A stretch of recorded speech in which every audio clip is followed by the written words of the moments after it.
परमेश्वर के सत्य वचन में आप सभी को जय मसीह की। बहुत दिनों से बहुत से ऐसे लोग हैं जो प्रभु को मानते हैं और उसे प्रेम करते हैं, उसकी प्रार्थना करते हैं और चर्च भी जाते हैं, मगर उनके जाने का कारण सही है या गलत। आज हम जानेंगे कि अगर हम परमेश्वर को मान रहे हैं तो हम कैसे परमेश्वर के साथ सही संबंध को जोड़ सकते हैं। हमारा संबंध परमेश्वर के साथ जुड़ा है या नहीं, या आपका जाना आना ये व्यर्थ है। अगर आपका संबंध परमेश्वर से जुड़ा है या नहीं जुड़ा है तो आप इस वचन को सुने और अपने जीवन में लाएं। आपका संबंध परमेश्वर से जुड़ेगा और परमेश्वर आपसे बात भी करेगा। परमेश्वर के संग सही संबंध होने के लिए हमको सबसे पहले यह समझना पड़ेगा गलत क्या है। तो इसका उत्तर यह है कि पाप है। और बाइबल बताती है कोई धर्मी नहीं है, एक भी नहीं है इस जगत में।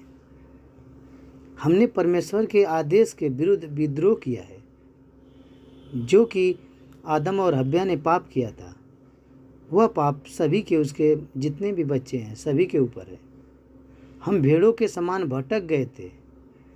बुरा समाचार यह है कि पाप की सज़ा मृत्यु है। जो प्राणी पाप करे वह मर जाएगा। और अच्छा समाचार यह है, एक प्रेमी परमेश्वर ने हमें प्रेरित किया ताकि हमें उद्धार तक पहुंचा सके। यीशु ने अपने उद्देश्य की उद्घोषणा ऐसे की थी कि वह खोए हुए को ढूंढने और उनका उद्धार करने आया है। और उसने घोषणा किया कि उसका उद्देश्य प्राप्त हो गया है। जब वह क्रूस के ऊपर चढ़ा तो उसने एक शब्द बोला था। बाइबल हमें बताती है कि प्रभु ने बोला था, पूरा हुआ। जिस काम के लिए आया था वह पूरा हुआ है। और वह क्रूस पे जब अपनी आखिरी शब्द इसे ही बोलकर मरा था। परमेश्वर के साथ सही संबंध का होना अपने पापों को स्वीकार करने के साथ ही एक आरंभ होता है।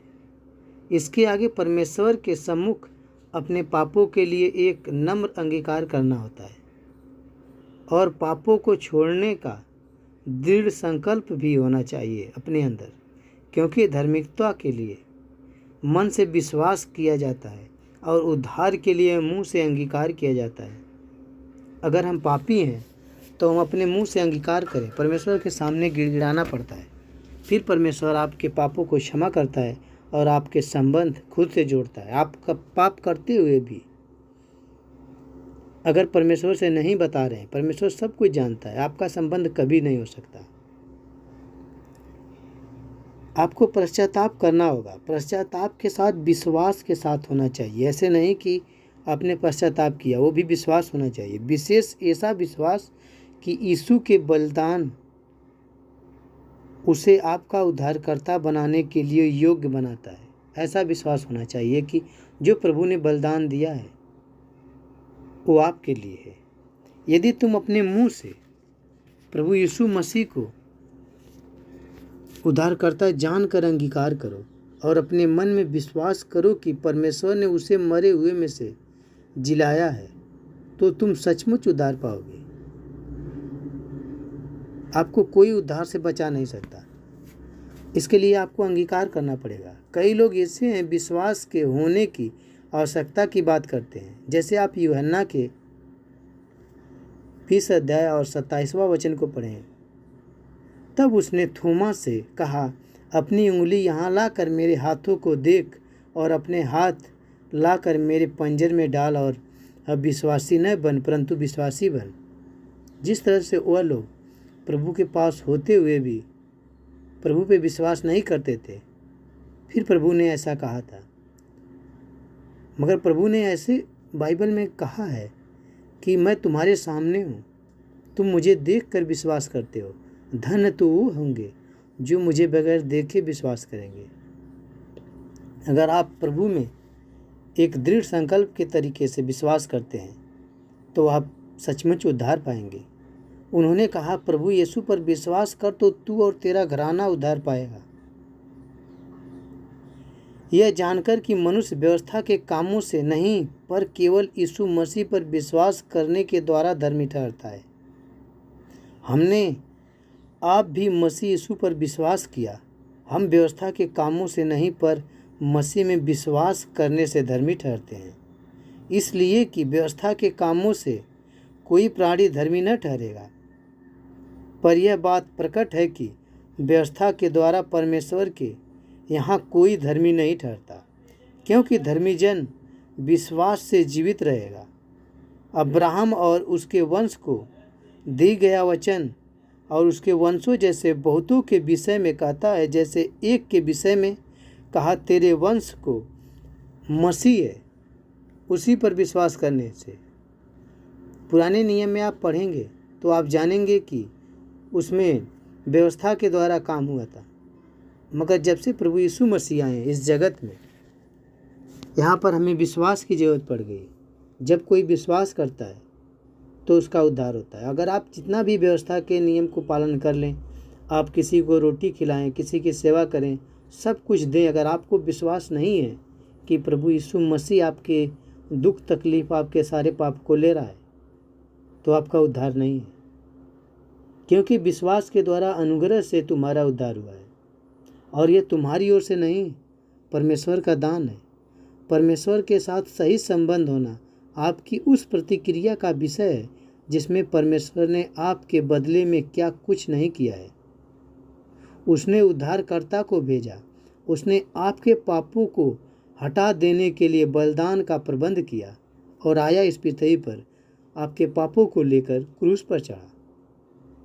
परमेश्वर कितना प्रेम करता है, उसने अपने प्रेम को उड़ेल दिया, उसने दिखाया। ऐसा कोई शास्त्र नहीं बताता है जिसमें कोई आपके पापों को लिया हो। एक सच्चा परमेश्वर प्रभु यीशु मसीह है जो इस पृथ्वी पर आया और आपके पापों को लिया। ऐसे बहुत से आजकल चल रही हैं भक्ति, मगर सच्चा परमेश्वर प्रभु यीशु मसीह है। जब तक आप पढ़ेंगे नहीं, अच्छी तरह समझेंगे नहीं, आप नहीं जान सकते। कभी कभी लोग थोड़े विश्वासी हो के प्रभु से बात करना चाहते हैं, मगर वो समझ नहीं पाते पाप उनके जीवन में है। और ये आपको प्रतिज्ञा देता है, जो कोई प्रभु का नाम लेगा वह उद्धार पाएगा। दृष्टांत, उदाऊ का पुत्र का पश्चाताप और क्षमा सबसे सुंदर उदाहरण है। आपने उदाऊ के पुत्र के बारे में जरूर पढ़ा होगा। छोटे पुत्र ने अपने पिता के द्वारा भेंट में दी गई संपत्ति को कुकर्मों में उठा दिया। जब उसने अपने गलत कामों को पहचाना, तब उसने घर लौटने का निर्णय लिया। उसने अनुमान लगाया कि वह पुत्र कहलाने लायक नहीं है, परंतु वह गलत था। पिता ने जैसा वह पहले प्रेम करता था उससे, वैसे ही उसे लौटने पर बेटे जैसा प्रेम किया। सब कुछ क्षमा कर दिया गया और एक भोज में दिए जाने का आदेश दिया गया। इसी तरह परमेश्वर भी आपकी प्रतिज्ञाओं का प्रतीक्षा कर रहा है, आपका इंतज़ार कर रहा है। आप चाहे जितना भी पाप कर रहे हैं, अगर आप विश्वास करके प्रभु के पास मुड़ रहे हैं तो परमेश्वर आपकी प्रतीक्षा कर रहा है, आपके पापों को क्षमा कर देगा और प्रतिज्ञा में आपको अपना बेटा और स्वीकार कर लेगा और उस प्रतीक्षा को पूरा करेगा जो भला और यहोवा तुम्हें मन वालों को अंदर समीप रहता है और पीसे हुए का उद्धार करता है। यदि आप प्रभु यीशु मसीह को परमेश्वर के साथ सही होना चाहते हैं तो हम आपको एक प्रार्थना सिखाएंगे। याद रखिए, ये ऐसी कोई प्रार्थना नहीं है जो आपको बचा सके या कोई अन्य प्रार्थना। आपको अगर परमेश्वर के साथ रिश्ता जोड़ना है तो प्रभु की बातों पर विश्वास मानना पड़ेगा और उसी पर चलना पड़ेगा और विश्वास करना पड़ेगा कि आपका उद्धारकर्ता सिर्फ प्रभु यीशु मसीह है। और इस वचन में आपके पापों से सिर्फ आपको प्रभु यीशु मसीह बचा सकता है। और इस प्रार्थना को हम बताएंगे, केवल इस में विश्वास ही है जो आपको आपके पापों से बचा सकता है। आपको बोलना होगा, हे परमेश्वर, मैं जानता हूँ कि मैंने आपके विरुद्ध में पाप किया है और मैं सज़ा के पात्र हूँ, लेकिन यीशु मसीह ने उस पाप को अपने ऊपर ले लिया है जिसके योग्य मैं था। यीशु में विश्वास करने के द्वारा मैं क्षमा किया जा सकूँ। मैं उद्धार के लिए आप में अपने विश्वास को रखता हूँ आपके अद्भुत अनुग्रह तथा क्षमा जो अनंत जीवन का उपहार है, उसके लिए मैं आपका धन्यवाद करता हूँ। आमीन।